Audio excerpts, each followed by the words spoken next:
ಧ್ವನಿ ಕಳ್ಕೊಂಡಂತ ಜನಾಂಗ ನಮ್ದು ರೈತ ಕುಲ. ಇವತ್ತು ಅನೇಕ ಕಾರ್ಖಾನೆ ಮಾಲೀಕರು ಸರ್ಕಾರದ ವ್ಯವಸ್ಥೆ ಒಳಗಾದರು. ಕಳೆದ ಒಂದು ವಾರದಿಂದ ಚಳವಳಿ ನಡೆದರೂ ಕೂಡ 20 ಕಿಲೋಮೀಟರ್ ದೂರದಲ್ಲಿದ್ದಂತ ಒಬ್ಬ ಉಸ್ತುವಾರಿ ಮಂತ್ರಿ ಇಲ್ಲಿ ಭೇಟಿ ಕೊಡ್ಲಿಕ್ಕೆ ಆಗಲಿಲ್ಲ ಅನ್ನೋದು ಎಂತ ನಾಚಿಕೆ. ಯಾಕಂದ್ರೆ ನಾನು ನಿನ್ನೆ ತನಕ ರಾಜಕಾರಣ ಮಾತಾಡಿಲ್ಲ, ರೈತರ ಕಷ್ಟ ಸುಖ ಏನಿದೆ ನಾವು ಮಾತಾಡಿದ್ದೀವಿ. ಆದ್ರೆ ಮಾಧ್ಯಮದ ಸ್ನೇಹಿತರು ಇಲ್ಲಿ ಎದುರುಗಡೆ ಇದ್ದಾರೆ, ಮಾನ್ಯ ಮಂತ್ರಿಗಳು ಇಲ್ಲಿ ಬರ್ತಾರೆ. ಬಂದಾಗ ತಾವು ಕೂಡ ಅವ್ರನ್ನ ಪ್ರಶ್ನೆ ಮಾಡಬೇಕಾಗ್ತದೆ. FRP ಇಡೀ ದೇಶಕ್ಕದ, ಇಡೀ ದೇಶಕ್ಕೆ FRP ಒಂದೇ ಇದ್ದಾಗ ಪಕ್ಕದ ಗುಜರಾತ್ನವ್ರು ಕೊಡಬಹುದಾದ್ರ, ಪಕ್ಕದ ಮಹಾರಾಷ್ಟ್ರದವ್ರು ಇಷ್ಟು ಹೆಚ್ಚಿಗೆ ದರ ಕೊಡಬೇಕಾದ್ರ ಕರ್ನಾಟಕ ಸರ್ಕಾರಕ್ಕೆ ಯಾಕೆ ಕೊಡ್ಲಿಲ್ಲ, ಕೊಡಕ್ ಆಗ್ತಾ ಇಲ್ಲ ಅನ್ನುವಂಥದ್ದು ಕೂಡ ನನ್ನ ಪ್ರಶ್ನೆ. ಕೇಳ್ಬೇಕು ನಾವೆಲ್ಲ ಅವ್ರನ್ನ. ರೈತರು ಇವತ್ತು ಗಂಟ್ಲ ಸಡ್ಡು ಬಿಟ್ಟು ಸರ್ಕಾರವನ್ನ ಪ್ರಶ್ನೆ ಮಾಡ್ಲಿಕ್ಕೆ ಹೊಂಟಿದ್ದಾರೆ. ಪಾಪ ಇನ್ನೂ ಧೈರ್ಯ ತಗೋಬೇಕಾಗ್ತದ. ಈಗ ನಾವು ಗುಂಪಿದ್ದಾಗ ಸಭಾ ವೈರಾಗ್ಯ ಎಲ್ಲರಿಗೂ ಮಾತಾಡ್ತಾರ. ವ್ಯವಸ್ಥೆ ಹೆಂಗದ ಅಂತಂದ್ರ ಈ ಗುಂಪು ಬಿಟ್ಟು ಹೊರಗೋದ ಕೂಡಲೇ ಧ್ವನಿನೇ ಬರೋದಿಲ್ಲ ನಮ್ಮ ರೈತರಿಗೆ. ಆ ರೀತಿಯಾದಂತ ಧ್ವನಿ ಕಳ್ಕೊಂಡಂತ ಜನಾಂಗ ನಮ್ದು ರೈತ ಕುಲ. ಇವತ್ತು ಅನೇಕ ಕಾರ್ಖಾನೆ ಮಾಲೀಕರು ಸರ್ಕಾರದ ವ್ಯವಸ್ಥೆ ಒಳಗಾದರು. ಕಳೆದ ಒಂದು ವಾರದಿಂದ ಚಳವಳಿ ನಡೆದರೂ ಕೂಡ 20 ಕಿಲೋಮೀಟರ್ ದೂರದಲ್ಲಿದ್ದಂತ ಒಬ್ಬ ಉಸ್ತುವಾರಿ ಮಂತ್ರಿ ಇಲ್ಲಿ ಭೇಟಿ ಕೊಡ್ಲಿಕ್ಕೆ ಆಗಲಿಲ್ಲ ಅನ್ನೋದು ಎಂತ ನಾಚಿಕೆ. ಚರ್ಚೆ ಮಾಡಬೇಕಾಗ್ತದೆ. ಕೇವಲ ಇಲ್ಲಿ ಕೂಗಾಕಿ ಹೋಗೋದ್ರಿಂದ ಆಗೋದಿಲ್ಲ. ಪ್ರಶ್ನೆ ಮಾಡಬೇಕಾದಂತ ರೈತರು ನೀವು ಇದನ್ನ ಮನಸ್ಸಿನಲ್ಲಿ ಇಟ್ಕೋಬೇಕಾಗದ. ಯಾವತ್ತು ಉತ್ತರ ಕೊಡ್ಬೇಕು ಅವತ್ತು ಕೊಡಬೇಕಾಗ್ತದ. ಅದನ್ನು ಕೂಡ ನಿಮ್ಗೆ ನಾನು ಹೇಳಲಿಕ್ಕೆ ಬಯಸ್ತೇನೆ. ಅದ್ರ ಜೊತೆಗೆ ಇವತ್ತು ರಾಜ್ಯದಲ್ಲಿ SAP ಇತ್ತು. ಸನ್ಮಾನ್ಯ ಜಗದೀಶ್ ಶೆಟ್ಟರ್ ಅವರ ನೇತೃತ್ವದಲ್ಲಿ ಸ್ಟೇಟ್ ಅಡ್ವೈಸರಿ ಪ್ರೈಸ್ ನಾವು ರಚನೆ ಮಾಡಿದ್ದೀವಿ. ಯಾಕೆ ರಚನೆ ಮಾಡಿದ್ದೀವಿ ಅಂದ್ರೆ ಕೇಂದ್ರ ಸರ್ಕಾರ ಇಡೀ ದೇಶವನ್ನ ಗಮನದಲ್ಲಿ ಇಟ್ಟುಕೊಂಡು FRP ಮಾಡ್ತದೆ. ಆದ್ರೆ ರಾಜ್ಯ ಸರ್ಕಾರ ಆಯಾ ಕಾರ್ಖಾನೆಗಳಿಗೆ ಅನುಗುಣವಾಗಿ ಯಾವ ಕಾರ್ಖಾನೆ ರಿಕವರಿ ಎಷ್ಟದ ಮತ್ತು ಯಾವ ಕಾರ್ಖಾನೆ ಏನೇನು ಉತ್ಪಾದನೆ ತೆಗಿತದ. ಯಾಕಂದ್ರೆ ಎಲ್ಲಾ ಕಾರ್ಖಾನೆಗಳು ಎಲ್ಲ ಉತ್ಪಾದನೆ ತೆಗಿಯಕ್ಕಾಗುವುದಿಲ್ಲ. ಕುಂಡಪ್ಪ ರಮಣ್ಣ ಕುಂಡ ಏ ಕೂಡಪ್ಪ, ನೀ ನಮ್ಮವಾಗಿ ನೀ ಏನು ದೊಡ್ಡ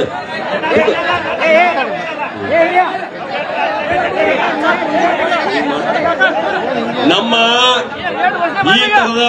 ಈ ತರದ ವಿತ್ತಂಡವಾದಗಳಿಂದ ನಮ್ಮ ಹೋರಾಟ ಹಿನ್ನಡೆ ಆಗ್ತದೆ ಅನ್ನುವಂಥದ್ದನ್ನು ತಾವು ಗಮನಿಸ್ಕೋಬೇಕಾಗ್ತದೆ. ನಾನು ರೈತ ಪರವಾಗಿ ಮಾತಾಡ್ತಾ ಇದ್ದೀನಲ್ಲ, ನಿಮ್ಮನ್ನ ದೂರಿಟ್ಟು ನಿಮ್ಮನ್ನ ಮೋಸ ಮಾಡಿ ಹೋಗುವಂತದ್ದಲ್ಲ. ನಾವು ಬಂದು ಚಳವಳಿಯಾಗಿ ಭಾಗವಹಿಸಿದೀವಿ, ಉಳಿದವ್ರಿಗೆ ಯಾಕಾಗಿಲ್ಲ ಅನ್ನೋದು ನಾನು ಪ್ರಶ್ನೆ ಕೇಳ್ತಾ ಇದ್ದೀನಿ. ಇಲ್ಲಿ ಆ ಅಧಿಕಾರಿಗಳು ಬೇಕಲ್ಲ, ಉಳಿದವ್ರಿಗೆ ಯಾಕಾಗಲಿಲ್ಲ ಅಂಗಾರ ಇದನ್ನ ಪ್ರಶ್ನೆ ಮಾಡಬೇಕಾಗ್ತದ. ಇವತ್ತು ನಾನು ಕೇಳ್ತೀನಿ, ಆಯಾ ಕಾರ್ಖಾನೆಗಳ ರಿಕವರಿ ಬೇರೆ ಬೇರೆ ಅದ. ಒಂದು ಕಾರ್ಖಾನೆ 10 ತೋರಿಸಿದ್ರೆ ಇನ್ನೊಂದು ಕಾರ್ಖಾನೆ 11 ತೋರಿಸ್ತದ, ಮತ್ತೊಂದು ಕಾರ್ಖಾನೆ 12 ತೋರಿಸ್ತದ.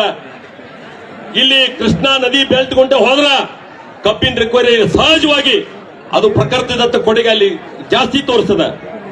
ಈ ಕಡೆ ನಾವು ಘಟಪ್ರಭಾ ಅಂದ್ರೆ ಒಂದು ಸ್ವಲ್ಪ ಕಡಿಮೆ ಆಗ್ತದ, ಮಲಪ್ರಭಾ ನದಿ ಗಂಟು ಹೊಂಟ್ರೆ ಇನ್ನಷ್ಟು ಕಡಿಮೆ ಆಗ್ತದ. ನಾನು ಒಪ್ತೀನಿ. ಯಾಕೆ ಕೇಂದ್ರ ಸರ್ಕಾರ ಎಲ್ಲರಿಗೂ ಒಂದೇ ತರ ಫಿಕ್ಸ್ ಮಾಡುವುದಿಲ್ಲ ಅಂತಂದ್ರೆ ಆಯಾ ಪ್ರದೇಶಕ್ಕೆ ಅನುಗುಣವಾಗಿ ಆಯಾ ಕಾರ್ಖಾನೆಗೆ ಅನುಗುಣವಾಗಿ ರಿಕವರಿ ಹೆಚ್ಚು ಕಡಿಮೆ ಇರ್ತದ ಅನ್ನುವಂತ ಕಾರಣದಿಂದ ನಾವು ಎಲ್ಲಾನು ನಿರ್ಣಯ ತಗೊಳಕ್ ಆಗುದಿಲ್ಲ ವೈಜ್ಞಾನಿಕವಾಗಿ ಅನ್ನುವಂಥದ್ದನ್ನು ಕೂಡ ತಮ್ಮ ಗಮನಕ್ಕೆ ತರಲಿಕ್ಕೆ ನಾನು ಬಯಸ್ತಾ ಇದ್ದೇನೆ.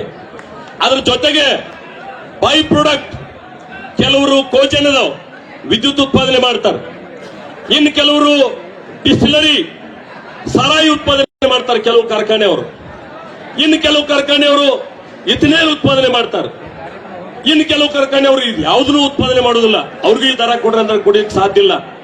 ಹೀಗಾಗಿ ಆ ಕಾರ್ಖಾನೆಗಳು ಉತ್ಪಾದನೆ ಮಾಡ್ತಕ್ಕಂಥ ಉಪ ಉತ್ಪಾದನೆ ಆಧಾರ ಮೇಲೂ ಕೂಡ ಇಲ್ಲಿ ರಾಜ್ಯದಲ್ಲಿ SAP ದರ ನಿಗದಿ ಆಗ್ಬೇಕಾಗ್ತದ. ಆ SAP ಯಾಕೆ ಮುಚ್ಚಿದೀರಿ ಅನ್ನುವಂಥದ್ದು ನನ್ನ ಪ್ರಶ್ನೆ ಅದ. ಇವತ್ತು ಆ ಪ್ರಶ್ನೆಗೂ ಕೂಡ ಉತ್ತರ ಕೊಡಬೇಕಾಗ್ತದ ಆಡಳಿತ ಪಕ್ಷ.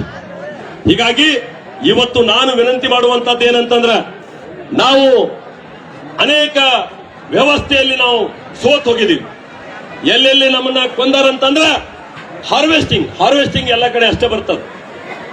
ಒಂದೊಂದ್ಸಲ ಹಿಂಗಾಗ್ತದಲ್ಲ, ನಾವು ಹಿಂಗೇನ್ರೆ ಹೋರಾಟ ಮಾಡಿ ಲೇಟ್ ಆಗಿ ನಮ್ಮ ಕಾರ್ಖಾನೆಗಳು ಚಾಲು ಆದವು ಅಂತಂದ್ರ ಅಲ್ಲಿಯೂ ನಮ್ಗೆ ಶೋಷಣೆ ಆಗ್ತದೆ. ಹಾರ್ವೆಸ್ಟಿಂಗ್ ಮಾಡೋಕ್ಕೂ ಕೂಡ ನಾವು ಎಕ್ಸ್ಟ್ರಾ ಕಾಸ್ಟ್ ಕೊಡಬೇಕಾಗ್ತದೆ. ಆ ಟ್ರ್ಯಾಕ್ಟರ್ ಟ್ರಾನ್ಸ್ಪೋರ್ಟೇಷನ್ ಮಾಡೋಕ್ಕೂ ಕೂಡ ನಾವು ಎಕ್ಸ್ಟ್ರಾ ಕಾಸ್ಟ್ ಕೊಡಬೇಕಾಗ್ತದೆ. ಆದ್ರೆ ಇಲ್ಲಿ ಕಾರ್ಖಾನೆಗಳು ಒಂದು ಲಿಮಿಟೇಷನ್ ಇದ್ರೂ ಕೂಡ ಇಷ್ಟ ವ್ಯಾಪ್ತಿಯೊಳಗೆ ನೀವು ಕಬ್ಬು ಖರೀದಿ ಮಾಡ್ಬೇಕನ್ನುವಂತ ನಿಬಂಧನೆ ಇದ್ರೂ ಕೂಡ ಅದನ್ನು ಓವರ್ಟೇಕ್ ಮಾಡಿ ಬೇರೆ ಕಡೆ ಹೋಗಿ ತಗೊಂಡ್ಬಂದು 800ರಿಂದ 1,000 ರೂಪಾಯಿ ರೈತರ ಉತ್ಪಾದನೆ ನೀವೇನು ಕಟ್ ಮಾಡ್ತಾ ಇದ್ರಲ್ಲ ಇದೆಷ್ಟು ವೈಜ್ಞಾನಿಕ ಅನ್ನುವಂಥದ್ದು ರಾಜ್ಯ ಸರ್ಕಾರ ಉತ್ತರ ಕೊಡಬೇಕಾಗ್ತದೆ ಇವತ್ತು. ಹೀಗಾಗಿ H8 ಒಳಗೆ ಮೋಸ ಇರಬಹುದು. ಇವತ್ತು ರಿಕವರಿ, ಯಾವುದೇ ಕಬ್ಬಿನ ರಿಕವರಿಯನ್ನ ನಾನು ರೈತೂ ತೆಗೆದಿಲ್ಲ, ಸರ್ಕಾರನೂ ತೆಗೆದಿಲ್ಲ. ಕಾರ್ಖಾನೆ ಮಾಲೀಕರ ರಿಕವರಿ ತೆಗಿತಾರ, ಎಷ್ಟು ರಿಕವರಿ ಹೇಳ್ತಾರ ನಾವು ಒಪ್ಕೋಬೇಕಾಗ್ತದೆ. ಒಂದು ಕಾಲಕ್ಕ ಸಂಕೇಶ್ವರದಂತ ಸಕ್ಕರೆ ಕಾರ್ಖಾನೆಗಳು, ಒಂದು ಕಾಲಕ್ಕ MK ಹುಬ್ಬಳ್ಳಿ ಅಂತ ಸಕ್ಕರೆ ಕಾರ್ಖಾನೆಗಳು, ಬಾಬಾಗೌಡರು ಪಾಟೀಲ್ರ ನೇತೃತ್ವದೊಳಗೆ MK ಹುಬ್ಬಳ್ಳಿ ಶುಗರ್ ಫ್ಯಾಕ್ಟರಿ ಇತ್ತು ಅವತ್ತನ್ನೋದು ನಾನು ನೆನಪು ಮಾಡ್ತೀನಿ. ಅವತ್ತು ಅಗ್ಗದ ಕಾಲದೊಳಗೆ 1,000 ರೂಪಾಯಿ ಕೊಡ್ಬೇಕಂದ್ರೆ ಸತ್ತು ಹೋಗ್ತಿದ್ದು ಕಾರ್ಖಾನೆಗಳು. ಅವತ್ತು 1,000 ರೂಪಾಯಿ ಕೊಟ್ಟರು ಬಾಬಾಗೌಡ ಪಾಟೀಲ್ರ ನೇತೃತ್ವದೊಳಗೆ. ರುದ್ರಪ್ಪ ಮೊಕಾಶಿ ಅವರ ಅಧ್ಯಕ್ಷರಿದ್ರು, ನೇತೃತ್ವ ಬಾಬಾಗೌಡರದ್ದೇ ಇತ್ತು ಅವತ್ತು. ನಾನು ಕೂಡ ರೈತ ಚಳವಳಿಯೊಳಗ ಪ್ರತ್ಯಕ್ಷ ಭಾಗ ಆಗಿಲ್ಲ ಅಂದ್ರೂ ನಿಮಗೆ ಬೆಂಬಲವಾಗಿ ಅವತ್ತಿನ ಕೂಡ ನಾನು ನಿಂತಿದ್ದೇನೆ. ಹೀಗಾಗಿ MK ಹುಬ್ಬಳ್ಳಿ, ಶಂಕೇಶ್ವರ್ ಅಂತ ಕಾರ್ಖಾನೆಗಳು ಅವತ್ತು 14% ರಿಕವರಿ ತೋರಿಸಿದ. ಇವತ್ತು ಯಾಕೆ 11ಕ್ಕೆ ಬಂದು ನಿಂತಿರಿ ಅನ್ನೋಂಥದ್ದು ನಮ್ಮ ಪ್ರಶ್ನೆ ಅದ. ಎಲ್ಲಿ ಮೋಸ ಆಗ್ತಾ ಇದೆ? ಹೆಂಗಾರ ಸರ್ಕಾರ ತೆಗಿಬೇಕಲ್ಲ ರಿಕವರಿ. ಯಾವುದೇ ಕಾರ್ಖಾನೆ ಎದುರುಗಡೆ ಒಂದು ಲ್ಯಾಬೊರೇಟರಿ ಮಾಡ್ಲಿಕ್ಕೆ ಏನು ಬಹಳ ದೊಡ್ಡ ಖರ್ಚಿಲ್ಲ. ಒಂದು ಲ್ಯಾಬೊರೇಟರಿ ಮಾಡ್ರಿ, ಸರ್ಕಾರದಿಂದ ರಿಕವರಿ ತೆಗೆಯುವಂತ ವ್ಯವಸ್ಥೆ ಮಾಡಿಕೊಡ್ರಿ. ನಮ್ಮ ರೈತರು ತಮ್ಮ ಕಬ್ಬನ್ನ ಅಲ್ಲಿ ರಿಕವರಿ ತೆಗೆದು ನನ್ನ ಕಬ್ಬು ಇಷ್ಟು ರಿಕವರಿ ಬರ್ತೈತೆ ಅಂತ ಹೇಳಿ ಅವ್ರು. ಕೇವಲ ರಿಕವರಿ ಅಷ್ಟೇ ಅಲ್ಲ, ಇವತ್ತು ಕಾರ್ಖಾನೆ ಎದುರುಗಡೆ ವೇ ಬ್ರಿಡ್ಜ್ ಹಾಕೋದ್ರ ಮುಖಾಂತರ APMCಗೆ ಏನು ಕೆಲಸ ಇಲ್ಲ. APMC ಆಗ ರೈತರು ವಿಶ್ವಾಸ ಕಳ್ಕೊಂಡು ಇವತ್ತು ಬಹಳ ದೊಡ್ಡ ಪ್ರಮಾಣ ವ್ಯಾಪಾರ ಆಗ್ತಾ ಇಲ್ಲ. ಅಲ್ಲಿರುವಂತ ಎಲ್ಲ ಸಿಬ್ಬಂದಿ ಖಾಲಿ ಕುಂತಾರ. ಹೀಗಾಗಿ ಅಲ್ಲಿರುವಂತ ಸಿಬ್ಬಂದಿಗೆ ಆ ಕಾರ್ಖಾನೆ ಎದುರುಗಡೆ ವೇ ಬ್ರಿಡ್ಜ್ ನಿರ್ಮಾಣ ಮಾಡಿ ಅಲ್ಲಿ ಸರಿಯಾದ ತೂಕ ಆಗುವಂತೆ ಕೂಡ ರಾಜ್ಯ ಸರ್ಕಾರ ಗಮನ ಹರಿಸಬೇಕಾಗ್ತದೆ ಅನ್ನುವಂತ ಮಾತನ್ನು ಕೂಡ ಈ ಸಂದರ್ಭದಲ್ಲಿ ನಾನು ಹೇಳಲಿಕ್ಕೆ ಬಯಸ್ತೇನೆ. ಈ ರೀತಿ ತೂಕದಲ್ಲಿ ಮೋಸ, ರಿಕವರಿಯಲ್ಲಿ ಮೋಸ, ಹಾರ್ವೆಸ್ಟಿಂಗ್ ಅಂಡ್ ಟ್ರಾನ್ಸ್ಪೋರ್ಟ್ ನಲ್ಲಿ ಮೋಸ, ಮತ್ತು ನಮ್ಮ ಕಬ್ಬನ್ನ ಯಾವಾಗ ಒಯ್ಬೇಕು ಅವಾಗ ಒಯ್ಯಂಗಿಲ್ಲ, ಲೇಟ್ ಆಗ್ತಾವ. ನೀರು ಹಸು ಬಂದ್ ಮಾಡ್ರಿ ಅಂತ ಹೇಳ್ತಾರೆ. ನಮ್ಮ ರೈತರು ಕೂಡ ನಮಗೂ ವೈಯಕ್ತಿಕವಾಗಿ ಏನ್ ತೊಂದರೆ ಆಗ್ತದಂದ್ರ, ನೆಲ ಹಸಿ ಇದ್ದಲ್ಲಿ ನಾವೇನಾದ್ರೂ ಅಲ್ಲಿ ಗಾಡಿ ಹಾಕಿದ್ವು ಅಂದ್ರೆ ಗಾಡಿ ಸಿಕ್ಕೊಂಡ್ಬೀಳ್ತಾವ. ಹಿಂಗಾಗಿ ನಾವು ನೀರು ಹಸದ್ ಬಿಡ್ತೀವಿ. ನೀರು ಹಸದ್ ಬಿಟ್ಟಾಗೂ ಕೂಡ ನಮ್ಮ ಕಬ್ಬು ತೂಕ ಕಳ್ಕೊತದ, ಸಕ್ಕರೆ ಪ್ರಮಾಣ ಹೆಚ್ಚಾಗ್ತದ. ಅಂತ ಕಬ್ಬಿಗೂ ಅದೇ ರಿಕವರಿ ತೋರಿಸ್ತೀರಿ, ಇದು ಯಾವ ನ್ಯಾಯ? ನೀವು ಆ ತೂಕ ಕಳ್ಕೊಂಡಂತ ಕಬ್ಬಿಗೆ ರಿಕವರಿ ಹೆಚ್ಚಾಗಬೇಕಲ್ಲ ಕನಿಷ್ಠ ಪ್ರಮಾಣ, ಅದನ್ನು ತೋರಿಸುದಿಲ್ಲ. ಈ ರೀತಿ ರೈತನ ಶೋಷಣೆ ನಡೆದಿರುವಂತದ್ದದ. ಆದ್ರೆ ಯಾವಾಗ ನಾವು ರೈತರು ಸಂಘಟಿತರಾಗಿ ಎದ್ದು ನಿಂತೀವಿ, ನಾವು 10 ಬೇಡಿಕೆಗಳನ್ನು ಇಟ್ಟಾಗ 1, 2, 3 ಬೇಡಿಕೆಗಳನ್ನು ಈಡೇರಿಸಿಕೊಳ್ಳುವಂತ ಪ್ರಾಮಾಣಿಕ ಪ್ರಯತ್ನ ಆಗ್ಯದ ಬಹಳಷ್ಟು ಸಲ. ಇವತ್ತು ಕೂಡ ರೈತ ಸಂಘಟನೆ ನೇತೃತ್ವದಲ್ಲಿ ಏನು ಹೋರಾಟ ನಡೆದ, ಬಹುಶಃ ಕಳೆದ 6 ದಿನಗಳಿಂದ ಒಂದು ಹೋರಾಟ ಮಾಡಿದ್ರು ಕೂಡ ಸರ್ಕಾರ ಈ ಕಡೆ ಗಮನ ಹರಿಸಲಿಲ್ಲ. ಇಲ್ಲಿ ಸಾಕಷ್ಟು ನೀವು ಬೈದ್ರೆ ಅವ್ರಿಗೆ ಹೋಗಿ ಮುಟ್ಲಿಲ್ಲ. ನಮ್ಮೆಲ್ಲ ಮಾಧ್ಯಮದ ಸ್ನೇಹಿತರು ಬಂದಿದ್ರಿಂದ ನಿನ್ನೆಯಿಂದ ಸರ್ಕಾರಕ್ಕೆ ಬೆಂಕಿ ಎತ್ಬಿಟ್ಟದ. ಈ ಹೋರಾಟ ಎಲ್ಲೋ ಹೋಗ್ತದ ಅನ್ನುವಂಥದ್ದು ಬಂದದ. ನಮ್ಮ ರಾಜ್ಯದ ಅಧ್ಯಕ್ಷರು ಅವರು ಬಂದಿದ್ರು. ನಾನು ಒಂದು ತಾಸು ಕುಂತು ನಾನು ರೈತರಿಗೆ ಧೈರ್ಯ ತುಂಬ್ತೇನೆ ಅಂತೇಳಿ ಶಶಿಕಾಂತ್ ಗುರೂಜಿ ಒಂದು ಮಾತನ್ನ ಹೇಳಿದ್ರು, ವಿಡಿಯೋ ನೋಡಿದ್ರು ನಾನು ಬೆಂಗಳೂರಾಗಿದ್ದಾಗ. ಯಾವುದೇ ರಾಜಕಾರಣಿ ನಮ್ಮ ಸಭೆ ವೇದಿಕೆ ಹತ್ತುದಾದ್ರ ಸಾಂಕೇತಿಕವಾಗಿ ಹತ್ಬೇಡ್ರಿ, ನೀವು ಬಂದು ನಮ್ಮ ಜೋಡಿ ಕುಂದ್ರಬೇಕನ್ನುವಂತ ಕರೆಯನ್ನು ಅವ್ರು ಕೊಟ್ಟರು. ನಾನು ಬೆಂಗಳೂರಿಂದ ಮಾತಾಡಿದೆ. ನಾನು ಹೇಳಿದೆ, ನಾನು ಭಾರತೀಯ ಜನತಾ ಪಾರ್ಟಿ ಅಧ್ಯಕ್ಷರಾಗಿ ಅವರು ಬರುವುದಿಲ್ಲ, ನಾನೊಬ್ಬ BJP MP ಆಗಿ ನಾನು ಬರುವುದಿಲ್ಲ. ನಾನು ಕೂಡ ಒಬ್ಬ ರೈತನ ಮಗ ಅದನಿ. ನಿಮ್ಮ ಹೋರಾಟ ಯಶಸ್ವಿ ಆಗಬೇಕು, ನಿಮಗೆ ಶಕ್ತಿ ತುಂಬಬೇಕಂತೇಳಿ ನಾವು ಬರತ್ತೀವಿ. ನಿಮಗೆ ಇಷ್ಟ ಇದ್ರೆ ನಾವು ಬರ್ತೀವಿ, ಇಲ್ಲ ಅಂದ್ರೆ ನಿಮ್ಮ ಹೋರಾಟ ಮುಂದುವರಿಸ್ರಿ, ನಾವು ಎಲ್ಲೇ ಇದ್ದಲ್ಲೇ ನಾವು ನೀವು ಸಪೋರ್ಟ್ ಮಾಡ್ತೀವಿ ಅಂತ ಹೇಳಿದ್ವಿ. ಅವಾಗ ಅವ್ರು ಹೇಳಿದ್ರು, ಬರ್ರಿ ನೀವು ಭಾಗವಹಿಸ್ರಿ, ಆದ್ರೆ ಈ ಕಷ್ಟ ಏನ್ ನಿಮ್ಗೆ ಅರಿವಾಗಬೇಕಂತ ಹೇಳಿದ್ರು. ಹೀಗಾಗಿ ಸನ್ಮಾನ್ಯ ರಾಜ್ಯದ ಅಧ್ಯಕ್ಷರು ಸ್ಪಾಟ್ ನಲ್ಲಿ ಡಿಸಿಷನ್ ತಗೊಂಡ್ರು, ಇಲ್ಲ ನಾನು ಹೋಗೋದಿಲ್ಲ, ರೈತರ ಜೊತೆ ರಾತ್ರಿ ಎಲ್ಲ ಮಲಗ್ತಾನೆ ಅಂತ ಹೇಳಿ ಬೆಳಿಗ್ಗೆ 5 ಗಂಟೆ ಒಳಗೆ ನಾವು ಮಲ್ಲಿಗೆ ಬೆಳಿಗ್ಗೆ 5 ಗಂಟೆಗೆ ಎದ್ದು ನಾವು ಸ್ನಾನ ಮಾಡಿ ಬರ್ಲಿಕ್ಕೆ ಹೋಗಿದ್ವಿ. ಆಮೇಲೆ ಹೇಳಿದ್ರು, ಇಲ್ಲ ನೀವು 12 ಗಂಟೆಗೆ ಬರ್ರಿ ಅಂತೇಳಿ. ಇವತ್ತು ಅವ್ರು ಹುಟ್ಟಿದ ಹಬ್ಬ ಇರೋದ್ರಿಂದ ನಾವು ಒಂದು ತೀರ್ಮಾನ ತಗೊಂಡ್ಬಿಟ್ಟಿವಿ ನಿನ್ನೆನೆ. ಯಾವುದೇ ಹಾರ ಸನ್ಮಾನ ಏನೂ ಇಲ್ಲ, ಸಿಹಿ ಹಂಚುವಂತದ್ದು ಏನೂ ಇಲ್ಲ. ನಮ್ಮ ಅಭಿಮಾನಿಗಳು ಯಾರಾದ್ರೂ ಸಿಹಿ ಹಂಚವ್ರಿದ್ರ, ಅಲ್ಲಿ ಯಾವ್ದಾದ್ರು ಅನಾಥಾಶ್ರಮಗಳಿದ್ರ ಹಂಚ್ರಿ, ಇಲ್ಲ ನಮ್ಮ ರೈತರಿದ್ರ ಅವ್ರಿಗೆ ಹಂಚ್ರಿ. ಮಾಲಿ ಶಾಲ ತರಬೇಡ್ರಿ ಅಂತೇಳಿ ಕೈ ಮುಗಿದು ವಿನಂತಿ ಮಾಡಿ ಯಾರ ಕಡೆನೂ ಇವತ್ತು ನಾವು ಮಾಲಿ ಶಾಲ ತಗೊಂಡಿಲ್ಲ. ನೀವು ಇಲ್ಲಿ ಸನ್ಮಾನ ಮಾಡಿದ್ವಿ, ಅದಕ್ಕಿಂತ ದೊಡ್ಡ ಸನ್ಮಾನ ಯಾವುದಿಲ್ಲ ಅಂತ ನಾನು ಭಾವಿಸಿದ್ದೀನಿ. ಯಾವ ಪದ್ಮಶ್ರೀಗಿಂತ ಕಡಿಮೆ ಇಲ್ಲ. ನಮ್ಮ ರೈತ ಹೃದಯ ತುಂಬಿ ನನ್ನ ಹೊಲದಾಗ ಬೆಳೆದಂತ ಕಬ್ಬನ್ನ ತಂದು, ನನ್ನ ಹೊಲದಾಗ ಬೆಳೆದಂತ ಬೆಲ್ಲ ತಂದು ಇವತ್ತು ನಮ್ಮ ರಾಜ್ಯ ಅಧ್ಯಕ್ಷರಿಗೆ ಅರ್ಪಣೆ ಮಾಡಿದಿಲ್ಲ, ಆ ಋಣ ನಮ್ಮ ಮೇಲದ. ಅದನ್ನು ತೀರಿಸುವಂತ ಪ್ರಾಮಾಣಿಕ ಪ್ರಯತ್ನವನ್ನು ಕೂಡ ನಾವು ಮಾಡ್ತೀವಿ ಅನ್ನುವಂತ ಭರವಸೆಯನ್ನು ಈ ಸಂದರ್ಭದಲ್ಲಿ ಕೊಟ್ಟು ಇವತ್ತು ಹೋರಾಟ ಮುಂದುವರಿಸಬೇಕು ನಿಲ್ಲಿಸಬೇಕು ಅನ್ನುವಂತ ತೀರ್ಮಾನ ನಾವು ಮಾಡುದಿಲ್ಲ. ಯಾಕಂದ್ರೆ ನಾವ್ ಏನಾದ್ರು ಜಾಸ್ತಿ ಮಾಡ್ಲಿಕ್ಕೆ ಹೋದ್ರೆ ಬಿಜೆಪಿ ಅವರು ಬಂದು ರಾಜಕಾರಣ ಮಾಡಿದ್ರು ಅದಕ್ಕೆ ಹೋರಾಟ ಕೆಟ್ಟಂತ ಅನ್ನುವಂಥದ್ದು ಬೇಡ.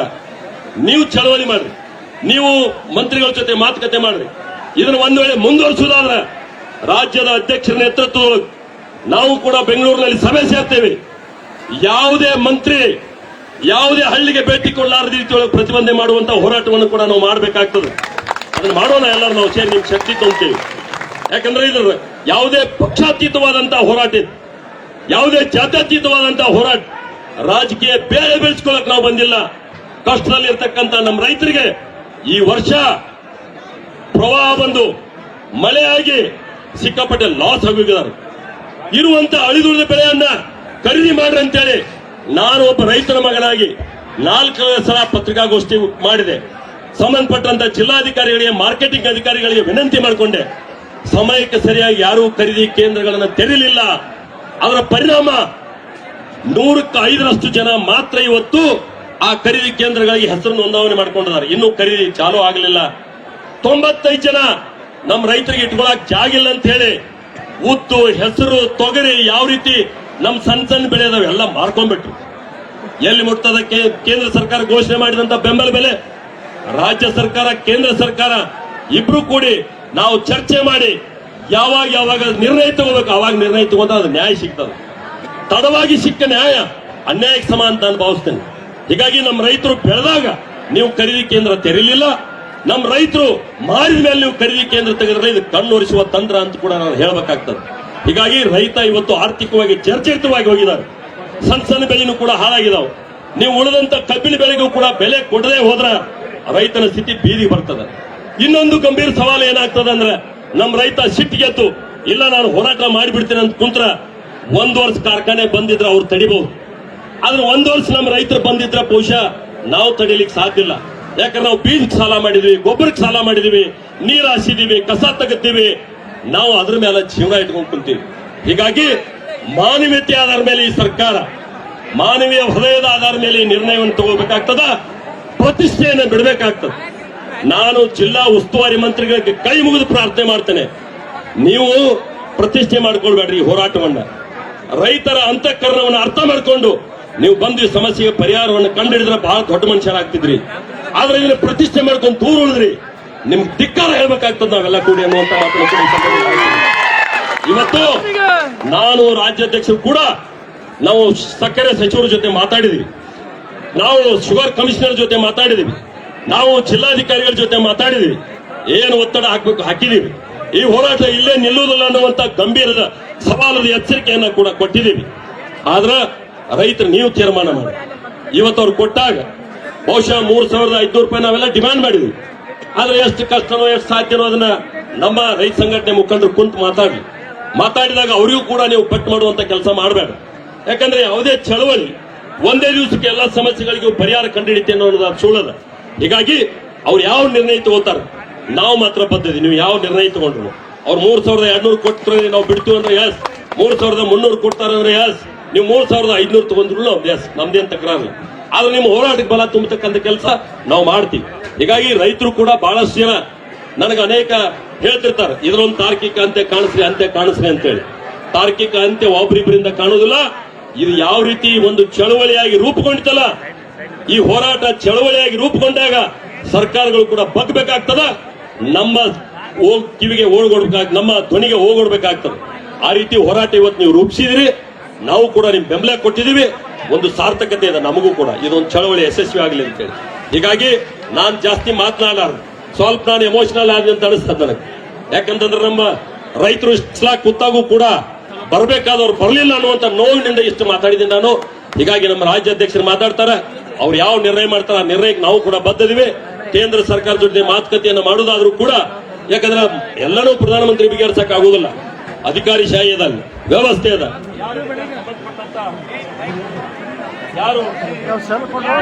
ಯಾರು ಸಂಬಂಧಪಟ್ಟಂತ ಅಧಿಕಾರಿ ವರ್ಗದರ ಅವರ, ನಾನು ಕೂಡ ಒಬ್ಬ ಸಂಸದನಾಗಿ ನನಗೂ ಜವಾಬ್ದಾರಿ ಅವರು.